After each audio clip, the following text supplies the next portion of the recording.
one, we have to cover this project ONDO because this thing has just now beat the SEC at their own game. So we're going to talk about this. We're going to talk about what this means for the project and what this means for crypto moving forward. Anyways, remember, I'm not a financial advisor. None of this is financial advice. But let's get straight into it, guys. So yeah, it went up 4.8% off of that news in the last 28 hours or last 24 hours. But yeah, ONDO 1.5 billion market cap, 24-hour trading volume at 142 million. It's been really sideways since it's came out. Hasn't pumped too much, hasn't dumped too much. Kind of trades around that same solid area. So it has a solid base and it hasn't went below it, which is pretty good, right? And they do like these financial markets, right? Like how Avantis has Nvidia and Tesla stock and all that. You can trade different markets through ONDO, or you can track them as well.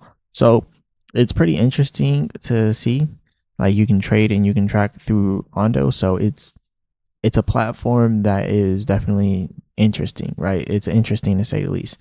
But they actually beat the case. So I mean, that's pretty good. They actually beat the case that the SEC had on them.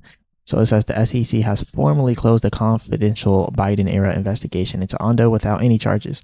The inquiry began in 2024, focused on whether ONDO's tokenization of certain real-world assets complied with federal securities laws, as well as whether the ONDO token was a security. The investigation came during a period of aggressive scrutiny of digital assets, blah, blah, blah, blah, blah. Pretty much, long story short, they're like, you know what?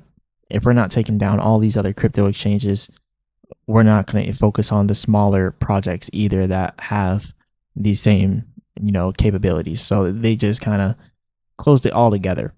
So yeah, that's pretty good information. That's pretty good. The fact that they beat it. Now, this is good for other projects too that are inside of the DeFi space, that are inside of the perpetuals space, that are inside the digital tokenization of assets space like ONDO is, because that's really all ONDO is the tokenization of these assets.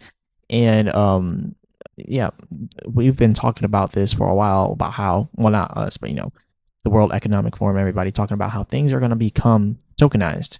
So we're going to see that coming eventually. But anyways, getting to the prices, we are still completely oversold on ONDO. Even though there was just a pump, it's still at these oversold areas. So I would still tread very lightly. But that does mean the upside potential might be higher than the downside potential. Now, granted, it could stay oversold for much longer than expected. But when I look at this from a price point of view and a discount point of view, it's a much better discount than what it was before. But me personally, will I be buying ONDO? No. Because I don't really, there's just too many projects. There's too many projects. I already have a handful of projects that I believe in. I don't need to make another project that I believe in. There's just too much. But yeah, I do think that ONDO could have some potential. But right now, everything is following Bitcoin. So I would still be cautious. It is oversold, but I would still be cautious.